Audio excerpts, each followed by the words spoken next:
à toutes et à tous, je suis ravie de vous retrouver sur la chaîne YouTube En mode naturo pour un nouveau live. Et ce soir, on prépare les fêtes de fin d'année avec la nutritionniste Virginie Laforgia. Bonsoir Virginie, Bonsoir Maude, merci d'avoir accepté mon invitation. mais avec grand plaisir. Merci à toi, voilà, une nutritionniste suisse, c'est Mhm. toujours très agréable de te recevoir. Enfin, Donc, oui, française, mais française. ensuite. Voilà.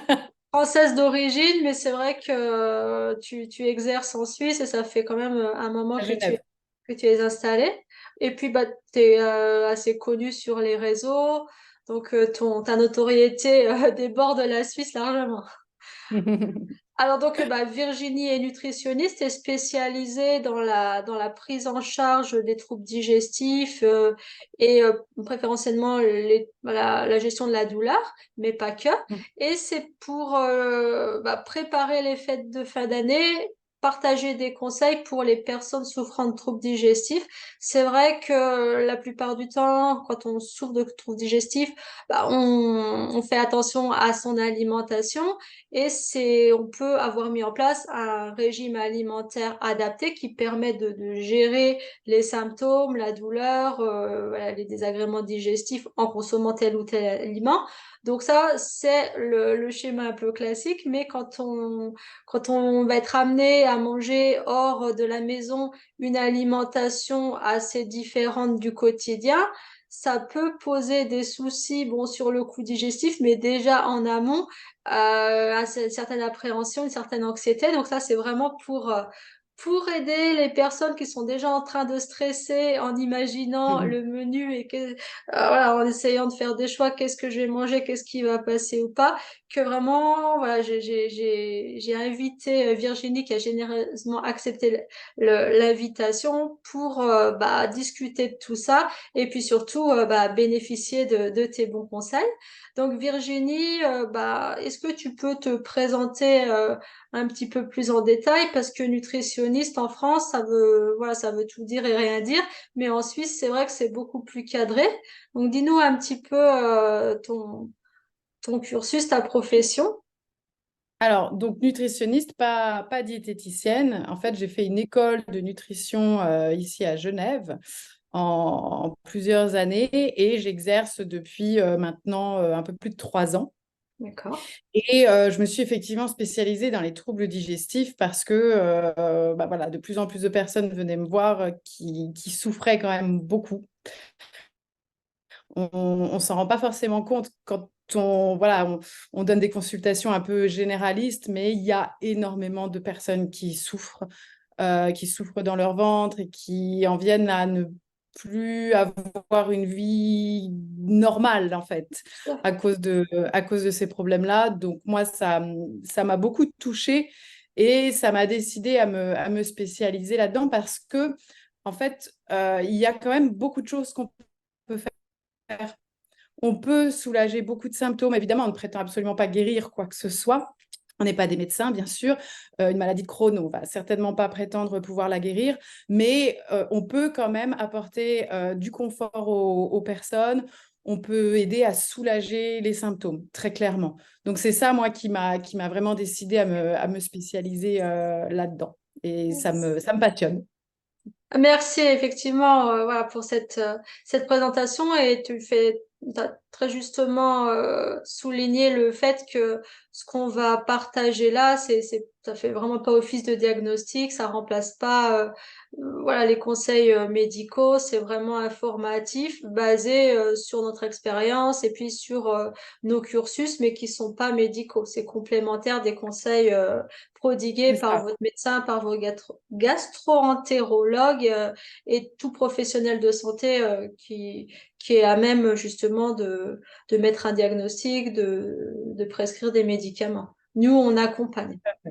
On Voilà. accompagne, Voilà, exactement. exactement. OK. Donc bah, là, effectivement, on a parlé de troubles digestifs, mais est-ce que tu peux nous donner les grandes lignes, les gens voilà, en France, on dit des clients quand on n'est pas médecin, mais toi, c'est peut-être des patients. En tout cas, les personnes qui viennent te consulter, c'est la plupart du temps, c'est syndrome intestin irritable, dis-nous un petit peu. Oui, tout à fait. Oui, oui, ça va être. Alors, évidemment, il va y avoir des personnes qui ont reçu un diagnostic de la part d'un gastro-entérologue et qui vont venir me voir, auxquels on a peut-être dit, parce que ce n'est pas toujours le cas, mais auxquels on a peut-être dit, bah, allez voir un nutritionniste pour vous faire accompagner, voilà, en parallèle d'un éventuel traitement médical.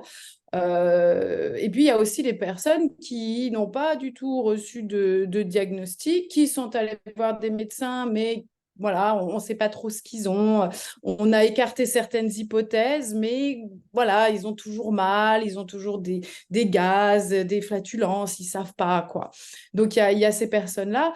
Évidemment, on a des personnes qui ont un diagnostic, on parlait de maladie de Crohn tout à l'heure, de maladie inflammatoire chronique de l'intestin, dont fait partie la maladie de Crohn. Ça, on peut les accompagner. On a aussi des personnes qui ont des candidoses, qui ont des SIBO, voilà, ce type de pathologie. Moi, je m'occupe aussi pas mal de femmes atteintes d'endométriose digestive parce qu'il y a quand même énormément de femmes qui souffrent d'endométriose, qui ont également des troubles digestifs, c'est lié. Et puis aussi la fibromyalgie. En matière de fibromyalgie, on a très très souvent aussi des troubles digestifs qui sont très présents.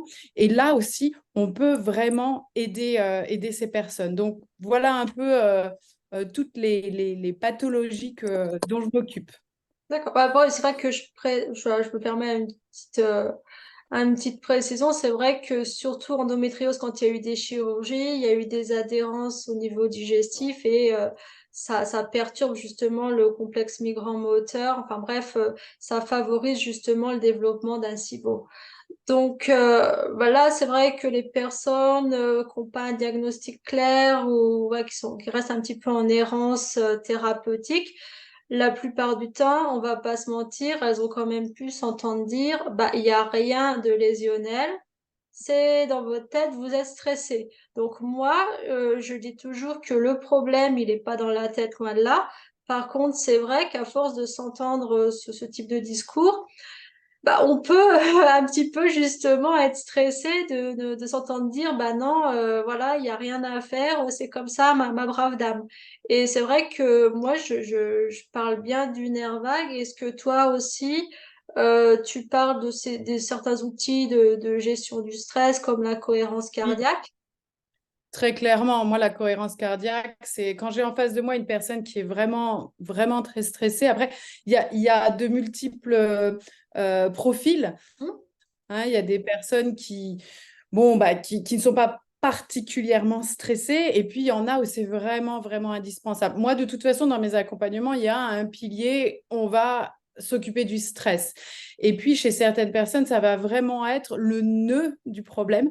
Et effectivement, dans ces cas-là, et ben, notamment la cohérence cardiaque, ça, c'est vraiment un outil que j'adore parce que ça coûte rien, Tout à fait. c'est simple. Il faut juste avoir un petit peu de discipline pour le faire quand même bien régulièrement, mais les effets, ils sont là et les personnes qui le font, elles voient vraiment la différence. Donc, c'est clair que ça, de toute façon, maintenant, on le sait, la prise en charge de la dépression, elle passe par la prise en charge des intestins. On sait, cet axe intestin-cerveau, il est là, il est présent. On ne peut pas faire abstraction de ça. Voilà. Donc, très clairement, moi, ça fait partie de la prise en charge. Ouais. Ouais, je suis bien placée pour mon parcours pour acquiescer. Et moi, pour te dire, je travaille même avec une docteure en psychologie qui reçoit exclusivement les personnes que je lui adresse. Parce que, comme tu disais si bien, la plupart, c'est pas majoritaire, mais des fois, la porte d'entrée, c'est déjà la gestion du stress. Ouais. Quand, Ouais. admettons, on donne un protocole, des conseils, et puis que bah, les améliorations digestives elles sont pas flagrantes. C'est pas que le protocole est mauvais, c'est pas que la personne n'applique pas. Des fois, c'est qu'on n'a pas tapé, ou en tout cas, à la bonne porte d'entrée. En tout cas, pas celle Oui, du moment présent. oui, et aussi ce qui se passe, il faut vraiment avoir conscience que le stress, alors effectivement, on dit oui, c'est dans votre tête, voilà. Ok, mais le stress, il a des effets physiologiques. Le stress, il va augmenter la porosité intestinale. Donc en fait, nous, nutritionnistes, naturopathes, on va établir un programme, effectivement, un protocole. Et le problème, c'est que ce protocole, il va être en partie gâché quelque part par le stress. Donc, c'est un peu comme si le stress déconstruisait la nuit, ce que nous, Mmh. on essaie de construire le jour. Ouais. Donc, voilà, c'est effectivement, c'est pas le programme qui est forcément à remettre en cause, mais c'est voilà, un travail sur le stress. Et moi, je dis toujours aux personnes qui viennent me voir, si vous avez l'opportunité en même temps de faire un travail, alors avec un psychothérapeute, un kinésiologue, voilà, on trouve ce qui nous convient, mais je leur dis vraiment, faites-le, parce que sinon, voilà, c'est pas qu'on fait le travail à moitié, mais il manque quand même quelque chose pour vraiment aller au fond des choses. Bah, de toute façon, il n'y a pas forcément, rarement une seule cause à un problème. Mm. Donc, si on appuie sur tous les leviers, effectivement, on avancera beaucoup plus C'est ça, rapidement. Puis on moi, ce que maximise je dis les chances. toujours, c'est une force, en fait, de demander de l'aide. C'est pas, au contraire, Oui, un aveu de faiblesse, même si en France, c'est pas forcément perçu comme ça. Mais plus on aura de mains tendues pour nous aider, bah, plus on se relèvera de quelques tout à fait. ce soit rapidement. Le problème, c'est aussi que les personnes qui souffrent au niveau intestinal ne se rendent pas forcément compte de ce lien. Elles viennent pour régler leurs troubles digestifs et c'est vrai que quand on leur parle de stress, enfin, tu vois, il y a quand même toute une pédagogie derrière parce que il faut bien qu'ils comprennent que c'est lié, les deux sont liés. Bon, après, moi, c'est un peu facilité vu mon parcours. Les personnes ont pu lire mon bouquin, donc elles savent, voilà, que je partage beaucoup des informations concernant l'axe intestin-cerveau. Mais c'est vrai que bah, des personnes qui viennent avec des soucis digestifs, la douleur, elle est bien présente, bien localisée.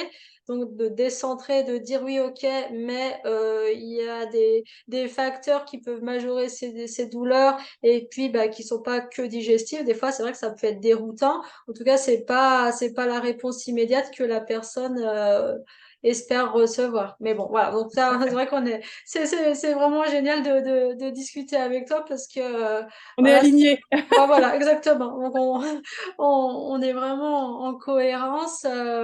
Voilà, c'est vraiment chouette.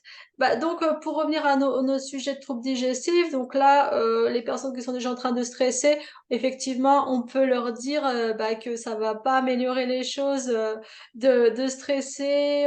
On est le 25, bah, donc le 5, pardon, donc 20 jours à l'avance avant le premier réveillon. Donc bah, là, moi, ce que je propose, c'est souvent de télécharger l'application Respire Relax, qui est gratuite. Ouais, Et là, c'est c'est un celle que outil tout j'utilise. simple, ouais, voilà, bah, pour pratiquer la cohérence cardiaque à tout moment. Donc, c'est une petite bulle qui monte, qui descend. Et puis, il suffit bah, de caler sa respiration sur cette petite bulle. Et bah, c'est vraiment Il y a un, valide. il y a un programme aussi, parce qu'il y a plusieurs programmes et il y en a un qui est pour débuter. Ouais, tout à Et fait. puis, ce qu'il y a de bien aussi, ils l'ont amélioré parce qu'elle n'était pas aussi au point au départ. On peut vraiment mettre la durée qu'on souhaite. Alors, normalement, c'est 5 minutes, Ouais. mais on peut aussi, pour débuter en tout cas, mettre 3 3 minutes. minutes, ouais, C'est tout à fait. déjà bien. Hmm. La moindre chose, de toute façon, qu'on fait, c'est déjà très bien. Bah, il y a toujours le truc parfait et il y a la vraie vie. Donc, il vaut C'est mieux se ça. donner des petits objectifs, hein, qui sont pas forcément petits, mais en tout cas des objectifs réalisables, plutôt que de se dire, bah, allez, tiens, à partir de demain, c'est C'est 15 ça. minutes tous les jours, 3 fois par jour. Bah, non, même le premier Non, jour, ça on ne le tient fera pas à pas. ça. Voilà, exactement. Donc, voilà, donc ça, cohérence cardiaque, ouais, je mettrai dans les liens de cette vidéo, dans les commentaires, pardon, de cette vidéo, le lien pour télécharger cette application. Et puis, bah, pour les troubles digestifs, donc déjà, voilà, la gestion du stress, la première des choses. Après, au niveau, parce que c'est vrai que avant de parler d'alimentation, bah, il y a effectivement la gestion des émotions, mais il y a aussi le conseil de base. Je pense que pour toi, c'est pareil, c'est la mastication. Donc, qu'on mette quoi que ce soit dans la bouche, dans l'estomac. Donc, ça, Ouais. dis-nous un petit peu, toi, quel genre de conseils tu vas Alors, donner, quoi. moi, c'est vrai que j'aime bien donner des conseils qui peuvent sembler un peu bateaux, mais qui ont une importance, c'est vraiment capital, et notamment la mastication. je pense qu'on va voir ensemble Oui, d'autres bien sûr. règles un peu de base. Mais c'est vrai que s'il y a un conseil que je donne, c'est mastiquer. Parce que ça, déjà, c'est simple. C'est gratuit. On y pense pas.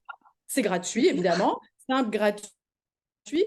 Beaucoup de gens n'y pensent pas. Et ça peut vraiment faire une différence. Enfin, ça fait une différence, très clairement. Parce que la digestion, elle commence dans la bouche. On le sait. Donc, si déjà on zappe cette étape, bah voilà, ça part pas bien. Ça part pas bien. On le sait, les glucides, ils commencent à être digérés ici, dans ce qui se passe dans la bouche, avec la salive. Évidemment. Donc là, déjà, les aliments, ils vont arriver dans l'estomac. Bon, déjà, ça part pas bien. Si alors en plus, derrière, il n'y a pas assez d'acidité dans l'estomac, bon, bah voilà, là, on est parti pour une digestion qui va être plus problématique.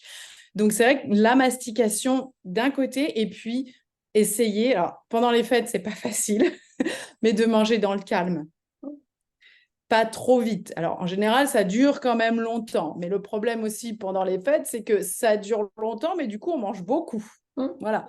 Donc, c'est un petit peu un ensemble de règles vraiment basiques, mais mastiquées. Essayer de manger dans le calme et pas trop vite. C'est un peu le combo, je dirais, gagnant pour commencer la digestion, en fait. Après, bon, bah, il se passe ce qui se passe dans les intestins, mais au moins, on part sur de bonnes bases. Et Bah, moi, moi, je dis toujours, quand on dit pré-mâcher le travail, ça veut bien dire ce que ça veut dire. Donc là, c'est c'est ça, pareil. Pour la digestion, il faut lui pré-mâcher le travail. c'est ça. C'est ça. Et moi, j'aime bien aussi proposer aux personnes par exemple, des choses vraiment simples. Alors évidemment, quand on est en train de parler, on va pas le faire, mais là, on peut déjà commencer à le faire. C'est de compter les mouvements de mâchoire. Voilà. Évidemment, pas si on est en famille, là, c'est un petit peu compliqué. Mais là, il reste quelques jours avant quand même, déjà de commencer à se rendre compte que on ne mâche pas assez en fait. Si on se dit je vais mâcher 30 fois, faire 30 mouvements de mâchoire, on va vite se rendre compte qu'on ne les a pas en fait. Voilà. Donc se dire je vais essayer de mâcher 30 fois et par exemple aussi entre chaque bouchée, je pose ma fourchette. Voilà. Et ben rien que ça fait déjà une différence. Bah, Donc c'est des conseils très simples à mettre moi, en ouais, pour place. une fois, ouais, c'est bien, on n'est pas d'accord, c'est bien, ça fait au moins du dialogue.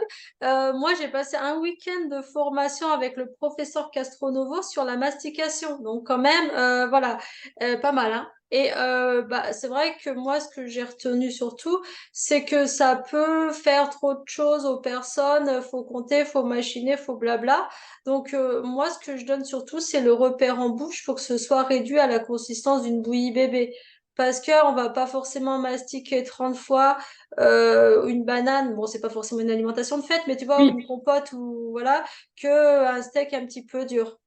Alors moi, quand je préconise de faire ça, c'est juste pour que les personnes se rendent compte qu'en fait, elles ne mâchent pas.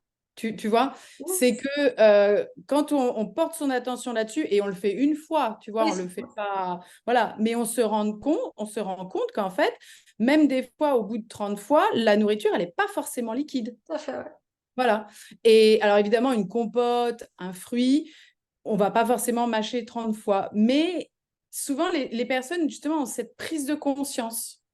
Bah, moi, des fois, je dis, bah voilà, vous choisissez un repas et là, vous mâchez au maximum, le maximum. Je dis, même si vous Ouais. ne le refaites pas après, c'est pas grave. Mais là, après, vous Oui, observez c'est ça. votre digestion, comment ça s'est passé par rapport à d'habitude sans prêter attention à la mastication. Et en général, ils se disent, ah bah oui, tiens, c'est bizarre, hein. Enfin, ou Ouais. bizarre, en tout cas, c'était plutôt bien parce que là, bah, les troubles digestifs, il y avait vraiment pas grand-chose. Et puis, bah, je dis, bah voilà, Tout à fait. vous avez trouvé déjà une belle solution.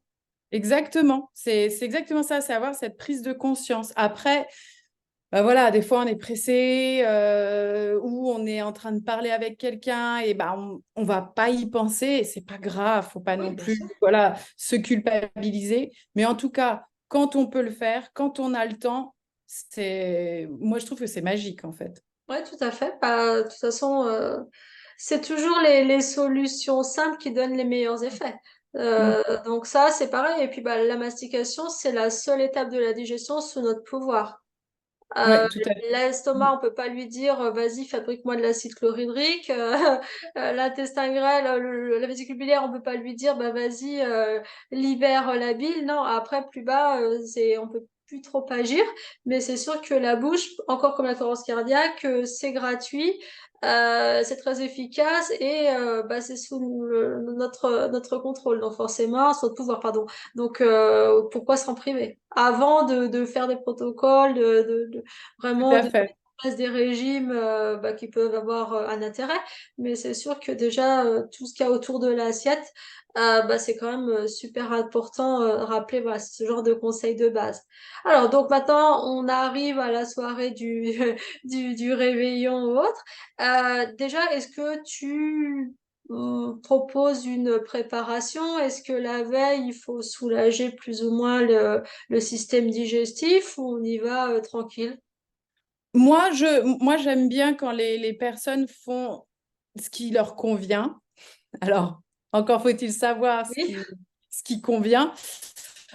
Je dirais que non, pour moi, il faut y aller de façon naturelle, faire ce qu'on a l'habitude de faire ce qui nous fait du bien quand on a identifié certaines choses. Par exemple, ça peut être moi, j'ai certaines personnes qui me disent, moi, la tisane chaude après le repas ou avant le avant. repas, un moment qui leur fait du bien, et ben ça c'est agréable. Donc là, bah, dans ce cas-là, il faut continuer.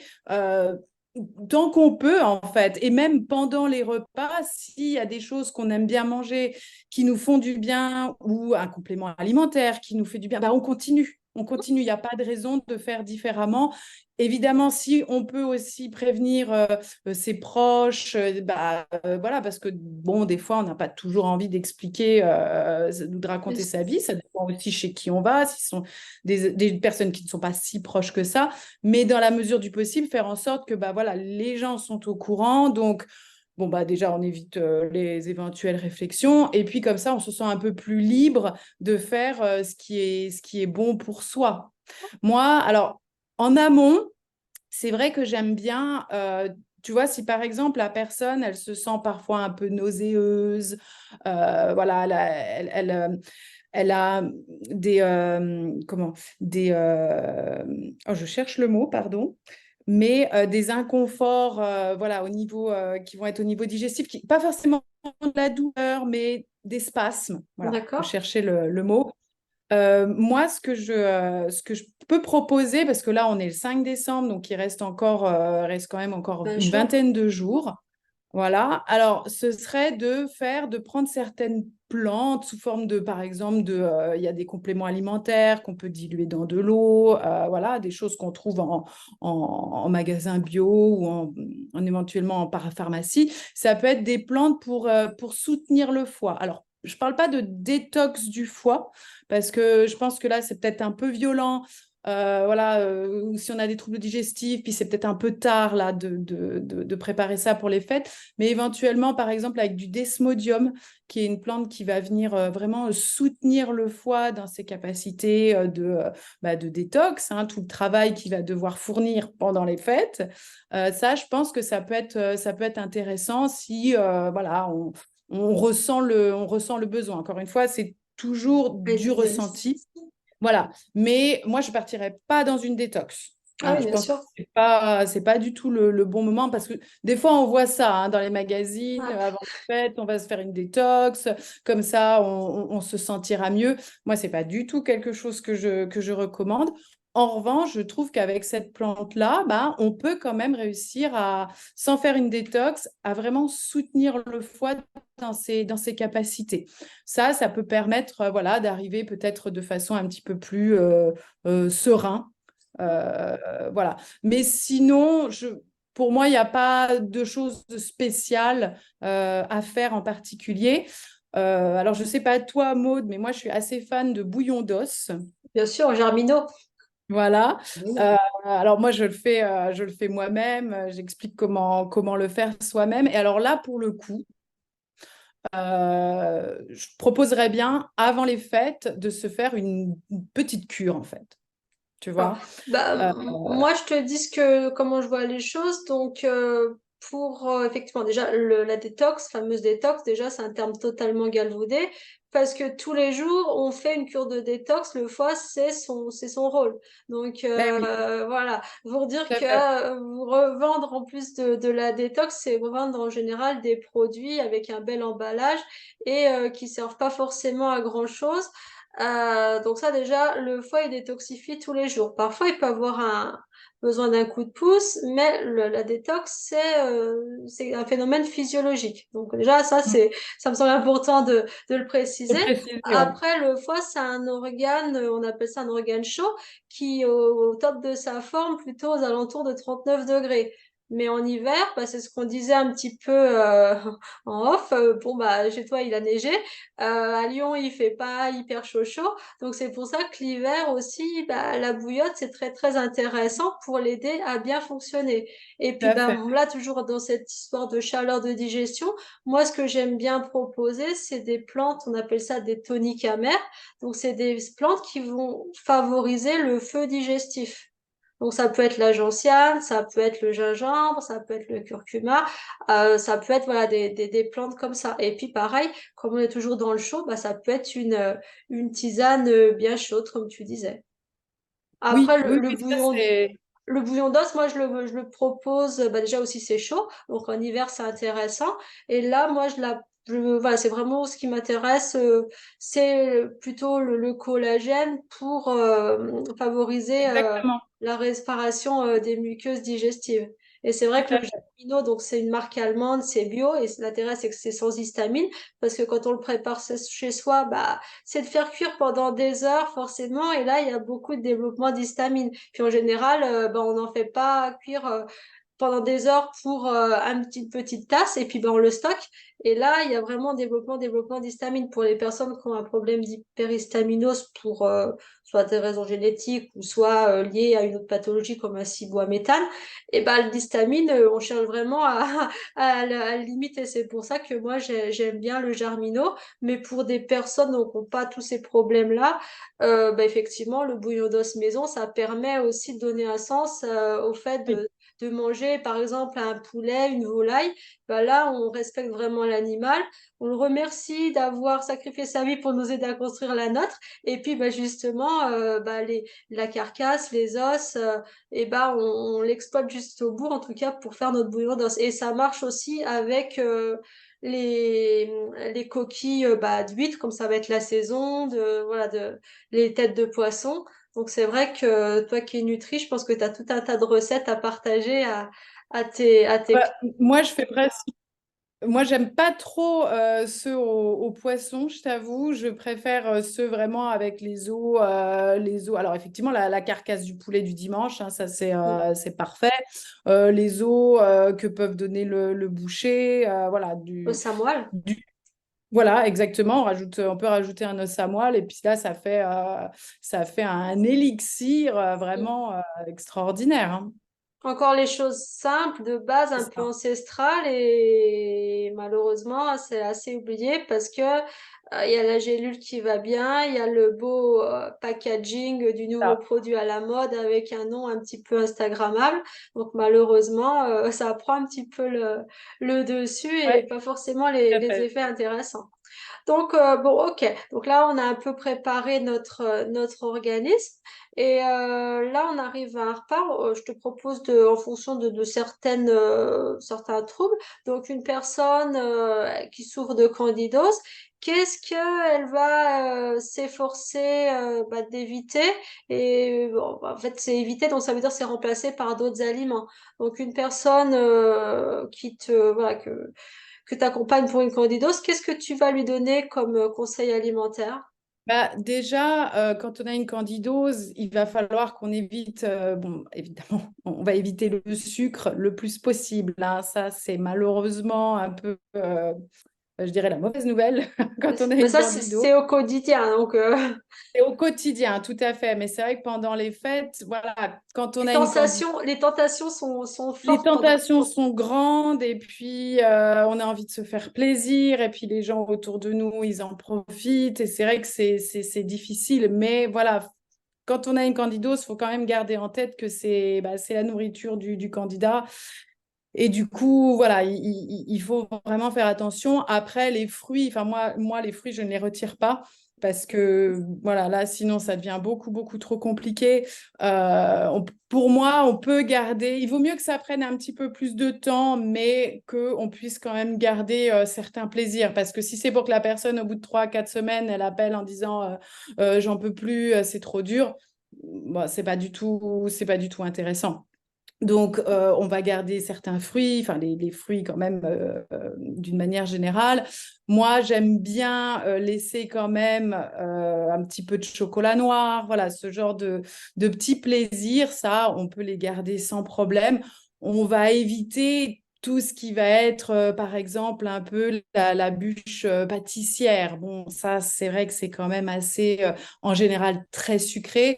Donc, à choisir, il vaut peut-être mieux une bûche glacée. Encore que certaines personnes, le froid, bah, ça leur procure des spasmes, c'est pas bon. Donc là, c'est vrai que c'est très, très individuel. Mais voilà, à choisir entre les deux, on va peut-être plus aller sur une bûche glacée que voilà, une bûche pâtissière avec beaucoup de crème au beurre, beaucoup de sucre, beaucoup de gluten. Là, c'est clair que c'est pas forcément le bon choix. On va éviter certains aliments, notamment, par exemple, je pense au saumon fumé. Parce que la fumaison, voilà, il peut y avoir des micro-levures qui vont se développer sur les aliments. Donc là, très clairement, quand on a une candidose, pareil, il vaut mieux éviter. Il n'y a pas forcément de contre-indication, mais attention aussi aux fruits de mer crus. Donc, c'est vrai que les huîtres, malheureusement, si on tombe sur une mauvaise, alors, et là, sans qu'on ait forcément de troubles digestifs, ça peut vite devenir un problème. Mais si en plus on a des troubles digestifs, là, ça peut être vraiment très, très embêtant quand même. Donc, c'est vrai que, voilà, plutôt du cuit, voilà, à choisir, c'est toujours mieux. Sinon, on fait attention aussi au fromage. Par exemple, alors toujours quand on a une candidose, les fromages de type bleu, voilà, il y a des moisissures, donc ça, on va éviter également. Quoique le roquefort, apparemment, le roquefort, on peut en manger quand on a une candidose parce que voilà, la bactérie, elle a des propriétés antifongiques. J'ai fait une vidéo justement sur les aliments Voilà. lacto-fermentés et Saïm, que je salue d'ailleurs, il en parlait. Donc effectivement, ouais. Voilà, donc là, c'est le petit plaisir si jamais on aime bien le roquefort. Par contre, si on a des aftes, voilà. Bon, alors là, les noix aussi, c'est vrai qu'on aime bien aussi Exactement. manger des noix. Quand on a une candidose, c'est vrai que les oléagineux, pareil, on va éviter parce que malheureusement, bah, on ne sait pas depuis combien de temps ils sont dans le magasin, dans le sachet, dans le rayon. Pareil, il peut y avoir des micro-levures qui vont se développer dessus. Donc là, si on peut avoir des noix à casser, c'est vrai qu'on a souvent ça, hein, des oranges, des mandarines, des noix à casser, bah ça c'est très bien. Ça, il y a pas de souci avec ça. Bah, je Euh, rebondis d'ailleurs, les fruits secs, c'est pareil, il y a plein de mycotoxines qui sont pas visibles à l'œil nu. Et malheureusement, exactement. c'est triste à dire, mais plus c'est bio, bah, ça n'a pas été traité. Et bah, c'est plus à risque justement de prolifération fongique. Exactement. Donc ça, c'est vrai qu'il faut vraiment se méfier, même si on se dit, bah, j'ai quand même droit aux fruits. Ouais, mais là, c'est légèrement différent. Et puis encore une fois, on ne sait pas depuis combien de temps ils sont là, en fait. Ah ouais. Donc si dans le magasin, parce qu'un fruit sec, finalement, ça se conserve très longtemps, hein, s'ils sont là depuis plusieurs mois, bah forcément, il y aura encore plus de micro-organismes qui se seront développés dessus. Donc, c'est vraiment, vraiment pas l'idéal. Moi, ce que je conseille finalement, et là, pas forcément si on a une candidose, mais des troubles digestifs d'une manière générale, ça va être déjà une assiette qui est composée simplement. Alors, je sais que c'est pas toujours évident pendant les fêtes parce qu'il y a beaucoup à manger, il y a beaucoup de choses différentes, mais essayer de garder une assiette qui soit simple, avec pas trop de choses différentes, avec des sauces différentes, avec plein d'aliments différents, parce que là, c'est vrai qu'au niveau de la digestion, ça va être beaucoup plus compliqué. Il y a des personnes aussi, le cru, on en parlait tout à l'heure du poisson, mais par exemple de la salade, ça va être très compliqué. Les aliments, les légumes crus, ça va faire un afflux de fibres qui peuvent être très difficiles à digérer. Donc, plutôt des légumes qui soient cuits, des légumes qui soient souvent mieux tolérés que d'autres, comme par exemple la patate douce, ça peut être intéressant. Alors, évidemment, c'est toujours très personnel. Il y a certaines personnes qui ne vont pas supporter certains légumes et puis d'autres qui vont dire, bon non, chez moi, tout ça, ça passe très bien.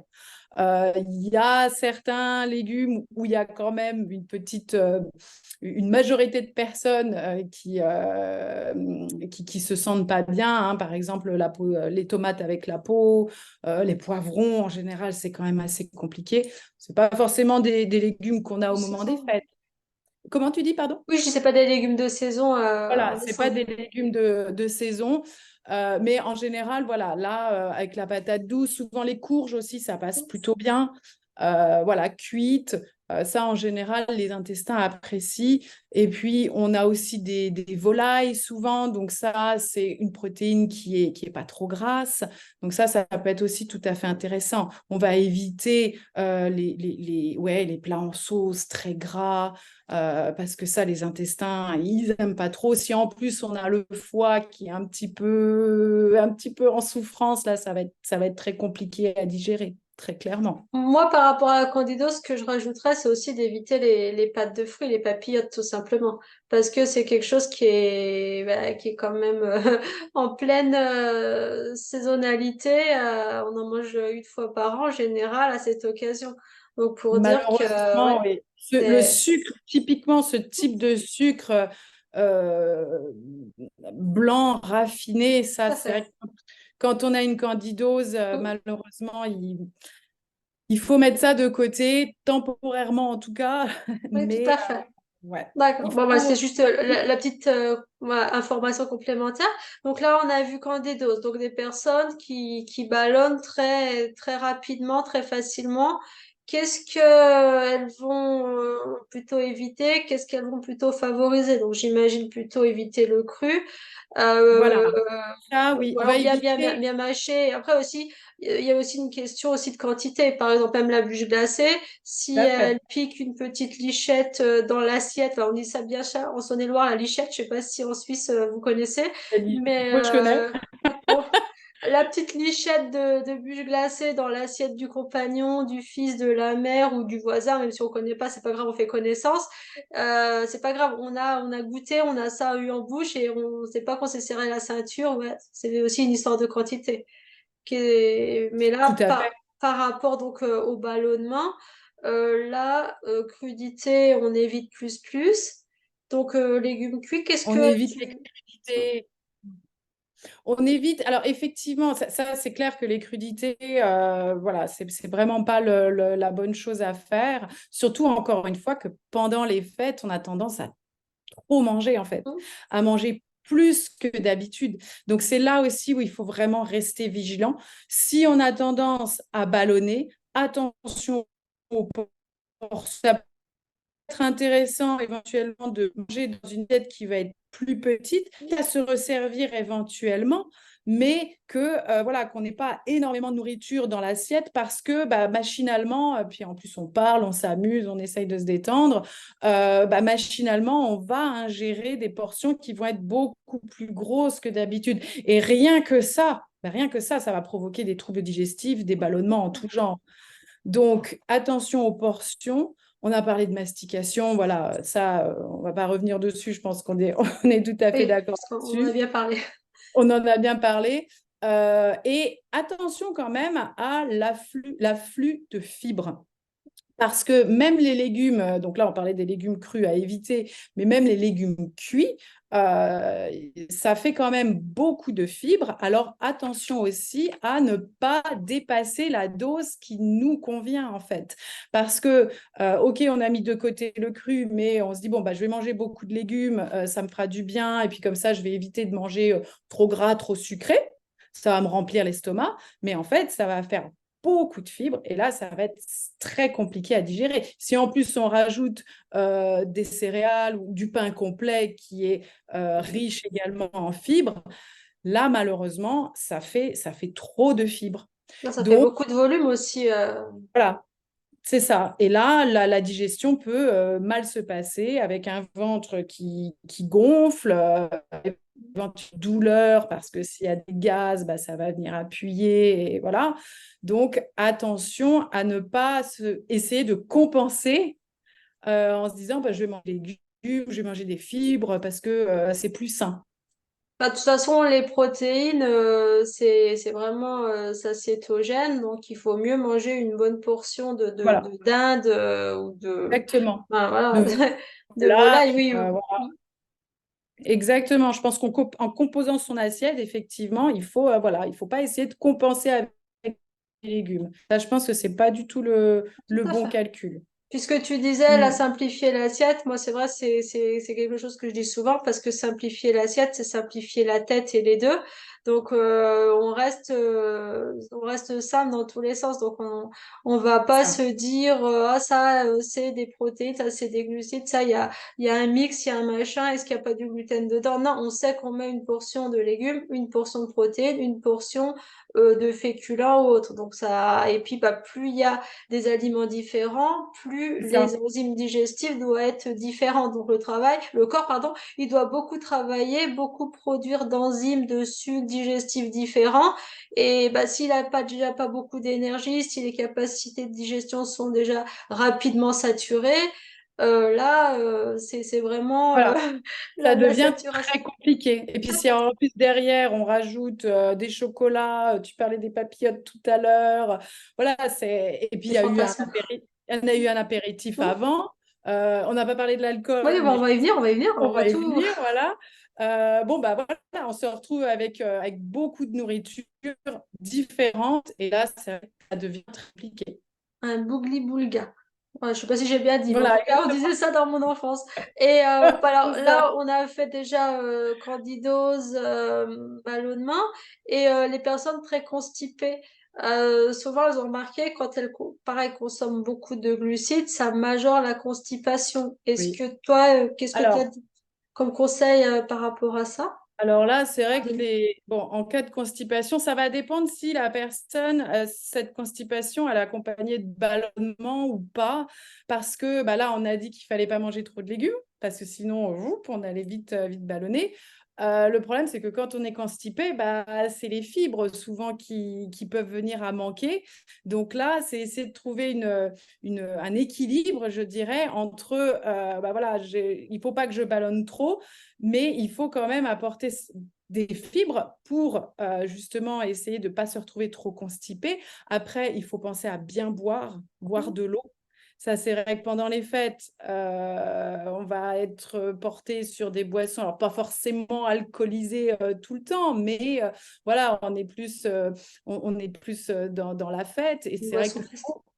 on va beaucoup moins y penser. Or, ça fait quand même une très grosse différence quand on est constipé. Et puis aussi, quelque chose qu'on oublie un peu de faire quand on est en période festive, bah, c'est un minimum d'activité physique.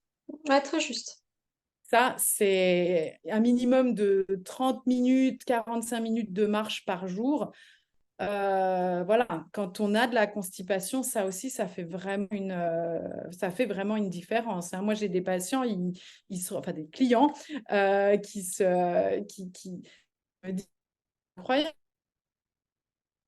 Après, c'est vrai que la de constipation, on parle et souvent de en reprenant. l'intestin, mais on oublie souvent le foie. Et là, si la bile se vidange pas facilement, si les voies biliaires sont un petit peu engorgées, c'est vrai que bah, ça majore, ça entretient la constipation. Donc là, on peut redonner les conseils bah, de bouillotte, de plantes de soutien hépatique. On parle souvent de l'intestin quand il y a des troubles au niveau. Ouais, tout à fait, ce qu'on parlait avant. Effectivement. Et puis bah donc au Oui, niveau oui, oui, de ça c'est clair. l'alcool en général, qu'est-ce que c'est zéro verre ou c'est quels alcools voilà privilégiés, quels sont ceux qui sont vraiment à éviter d'une manière générale? Parce que c'est vrai que le vin blanc, quand il y a histamine, bah, c'est vraiment celui qu'on va déconseiller. La bière, c'est pas très festif, Oui. mais bah, là, il y a des problèmes de gluten. Candidose, quand on a une Ouais, candidose, la bière, ça, c'est le bah, combo voilà, parfait. Gluten et... c'est ça, on et- évite absolument, hein. Alors, c'est pas toujours facile. J'ai des clients des hommes chez qui il y a des candidoses et ça peut être très compliqué. Malheureusement, il n'y a pas encore de substitut qui soit acceptable. Donc, c'est vrai que la bière, ben, voilà, on va mettre ça de côté. Le champagne, alors c'est gazeux, il y a du sucre. Là aussi, on n'est pas non plus dans un alcool qui est vraiment recommandable quand on a des troubles digestifs. Moi, c'est bon, je dis, alors évidemment, ça dépend de l'état d'esprit de laquelle est la personne. Hein. Si elle a envie de boire un petit peu de champagne, évidemment que bah, si dans une période particulière, on a envie de profiter, ça c'est aussi personnel en fonction de sa tolérance, en fonction de ce qu'on est prêt à accepter. Mais sinon, moi, c'est vrai que je table plus sur le vin rouge parce qu'il y a quand même des graisses dans le vin rouge. Bon, après, ça reste quand même de l'alcool. Ouais, bien sûr. Donc, très clairement, Donc, on peut dire l'alcool, il y a beaucoup de voilà. sucre parce que les personnes n'ont pas forcément informé. L'alcool, oui, elles voient ce que c'est, mais elles font pas forcément le rapport avec la charge glucidique. Donc, voilà, c'est pour ça que c'était intéressant de le rappeler. Et éventuellement, qu'est-ce que tu penses du cidre brut, qui est moins riche en sucre que le cidre doux? Il n'y a pas beaucoup Moi, le d'alcool. truc, il n'y a pas beaucoup d'alcool, il est moins sucré, donc ça peut être tout à fait intéressant. Après, bon, est-ce que c'est quelque chose qu'on a envie de prendre au moment des fêtes? Pourquoi pas? Ça peut être intéressant. Après, il y a certaines personnes, de toute façon, le gazeux, ça passe pas. Tout à fait. Donc de toute façon, là aussi, je dirais, c'est assez personnel. C'est vraiment individualisé de toute façon, mais c'est vrai que moi, le vin blanc, je m'en mets, enfin, bah, je parle pas forcément pour moi parce que j'aime pas l'alcool, mais il faut dire que dès qu'il y a histamine, dès qu'il y a des genres de problèmes, le vin blanc, c'est vraiment celui qui a évité le plus Tout à possible. En fait. plus, le vin blanc sec, on n'a pas l'impression que c'est sucré, juste par rapport cet aspect-là. Mais l'alcool, pour vous dire que c'est vraiment, vraiment très riche en sucre. Donc, Ouais. voilà, puis ça majeure l'hyperperméabilité intestinale. Donc, c'est pareil, c'est pas la open bar, comme on peut dire. Non, non, non. Après, voilà, moi je sais que bon, pour le vin rouge, je trouve que c'est un bon, bon, évidemment en dose tout à fait raisonnable. Hein, un verre, c'est bien. Bon, après, ça devient un peu trop. Mais on a des antioxydants. Ça peut être intéressant. Disons qu'il y a certains avantages, mais voilà, pas beaucoup plus, quoi. Par rapport à pour garder une notion de plaisir. Puis pareil, un verre, on n'est pas obligé de le remplir à ras. Donc on peut dire, bah voilà, moi je veux goûter ce vin, et puis bah de servir un demi-verre, et puis comme ça, on a eu une petite dose de plaisir, mais on n'a pas dépassé les capacités de Exactement. tolérance. Bon, Exactement. bah, bah alors là déjà on a plus ou moins composé un menu et bah, si les personnes elles savent que de toute façon quoi qu'elles mangent, quoi qu'elles boivent, c'est très très compliqué. Est-ce que on peut parler de d'outils justement de soutien micronutritionnel ou phytothérapeutique? Donc moi j'ai déjà parlé des fameuses plantes amères, mais au niveau de l'estomac bah, c'est vraiment Allez là dire. le carrefour. Donc, on peut parler de produits comme apporter de l'HCl, donc de l'acide chlorhydrique, des enzymes voilà, de la soutien au niveau de la vésicule biliaire. Qu'est-ce que toi, tu as dans ta boîte à outils? Alors, effectivement, moi, j'aime bien éventuellement le bêta-NHCl avant le repas pour aller stimuler au niveau de l'estomac l'apport d'acide chlorhydrique Pareil. parce que voilà, c'est quand même une ciel de peut être tout à fait intéressant. Et ça peut être du croûte si on en trouve Je dans son connais pas fait. du tout. Ça C'est peut quoi? être, ça peut être intéressant. Euh, du jus fermenté, c'est reconnu pour justement aller stimuler l'acidité gastrique. Ah oui, d'accord, du comme jus le de choucroute. fromage. Excuse-moi, mais la connexion, elle est vraiment pas bonne et j'avais compris juste du croûte. C'est pour ça que je me disais, tiens, voilà, non, du jus de choucroute. Donc, Non, non, effectivement. du jus de Oui, choucroute. d'accord, ok. Voilà, je connais pas mal. Voilà, jus de choucroute. Ok. Oui, oui, ça va être tout à fait intéressant. Effectivement, un bon cocktail d'enzymes. Alors là, pour les enzymes, moi, je préfère dire que ça reste pas non plus à chaque repas, tous les jours, et là, en prévision d'un repas tel bien choisi, ça peut être tout à fait intéressant. Euh, Sinon aussi, en cas de les bourgeons, ça peut être vraiment intéressant. Il y a le bourgeon de figue, de aussi peut être pas mal. Bah, moi, j'aime bien L'asthme, les enzymes à la spectre gly. large, oui, la bile aussi. D'accord. Donc là, on peut faire tout simplement des tisanes, comme on disait, bien chaudes. C'est aussi intéressant d'amener un petit sachet, admettons, et Ouais. quand on est après la famille, bah, on demande juste un petit peu d'eau chaude et puis on peut se faire notre tisane digestive. Voilà. Et puis si on a en prévision, bah voilà, on a dit bêtaïne HCl, éventuellement des enzymes à prendre, bah, voilà, on complète avec une tisane en fin de repas chaude.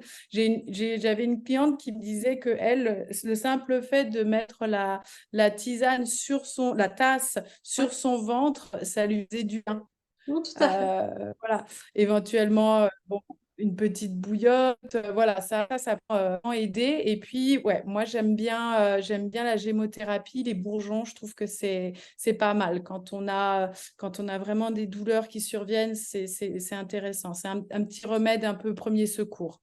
Ouais, moi, la gémothérapie, je l'utilise plutôt en traitement de fond parce que l'action, c'est plutôt subtil sur le long terme, plutôt oui, en soutien.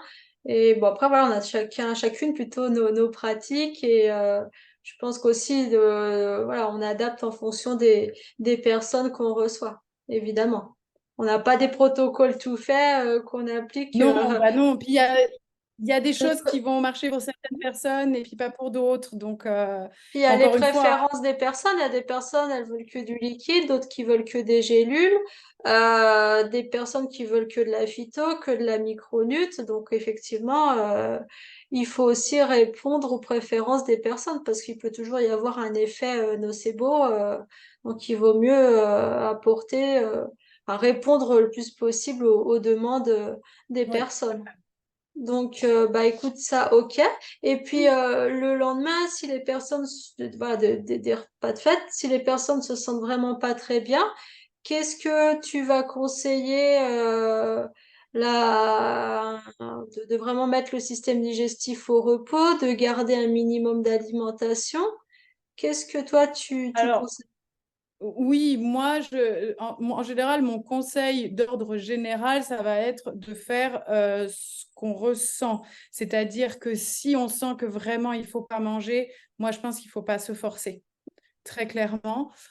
Si à l'inverse, on a quand même faim, on a envie de manger quelque chose, à ce moment-là, bah, on parlait tout à l'heure du bouillon d'os. Je pense que ça, c'est pas mal du tout. Ça peut être tout à fait intéressant. Peut-être rester un peu, voilà, rester allongé, rester au calme, se faire une tisane, la bouillotte évidemment sur le foie, parce que évidemment à ce moment-là, bah, il travaille, donc il faut le soutenir dans ses capacités-là. Voilà, je dirais des choses simples, hein, c'est ce qu'on disait tout à Tout à l'heure. fait.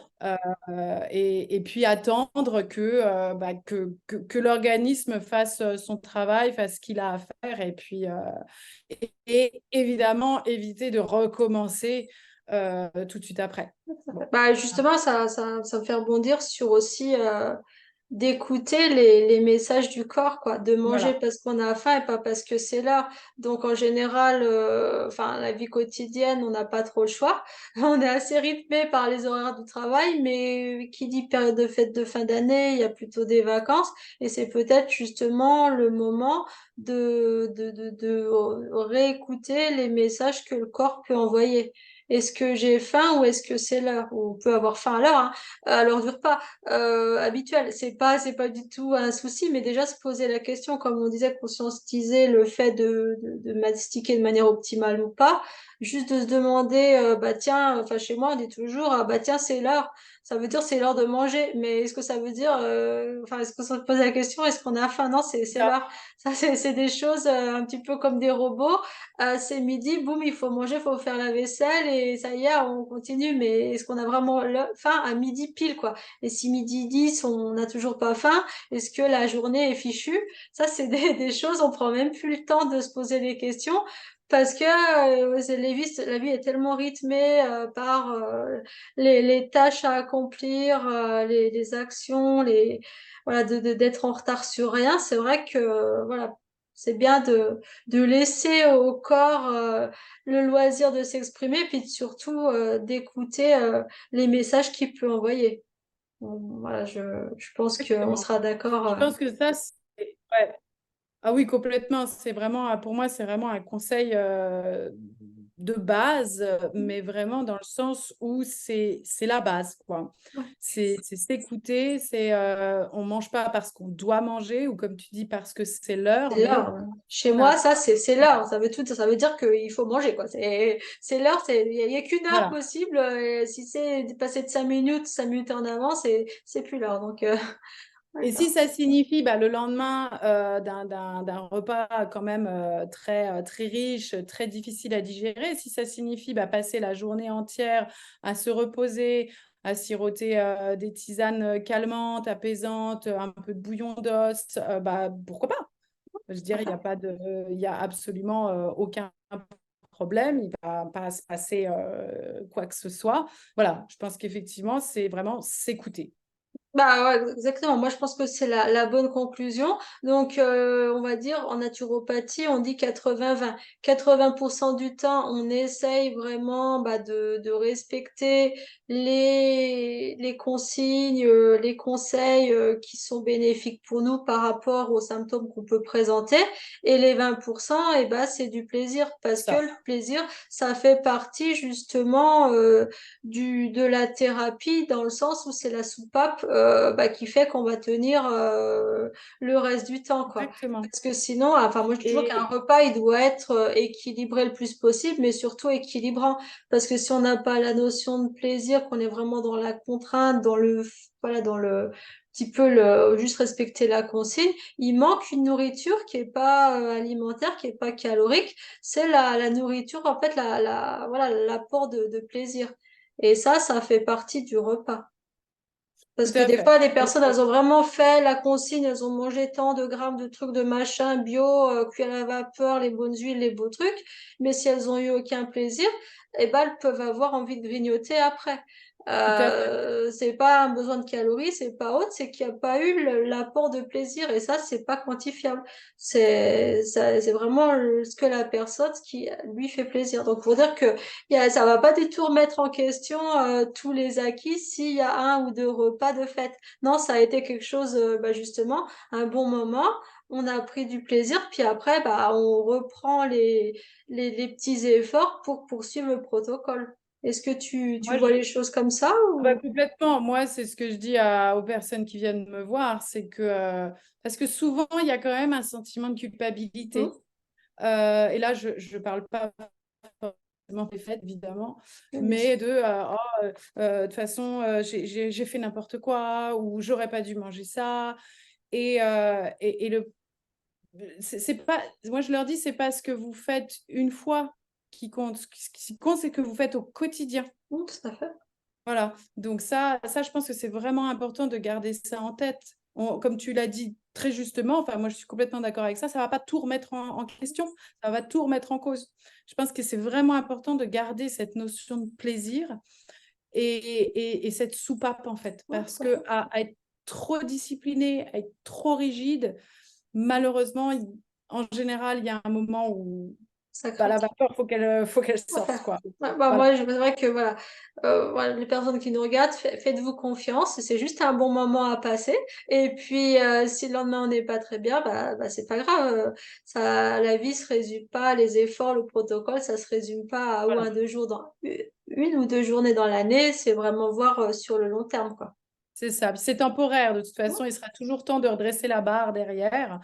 Mais voilà, je pense que c'est important de profiter quand même de ces moments-là et de pas avoir toute sa vie qui tourne autour de ces troubles digestifs, même si évidemment, c'est pas toujours évident. Tout à fait. Puis surtout qu'il y a une solution parce que voilà, quand on suit un protocole, c'est pour résoudre au minimum 80% des troubles. Donc pour dire que là, il faut toujours voir la finalité, le pourquoi on a pris les efforts.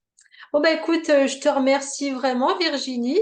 Pour les Avec personnes, plaisir. merci à toi. Pour les personnes qui nous ont suivis en direct ou en différé, eh bien, je vous invite à poser les questions et puis nous vous répondrons avec grand plaisir. Merci, à bientôt, au revoir. Merci beaucoup, Maude. Merci À Virginie, bientôt. à bientôt.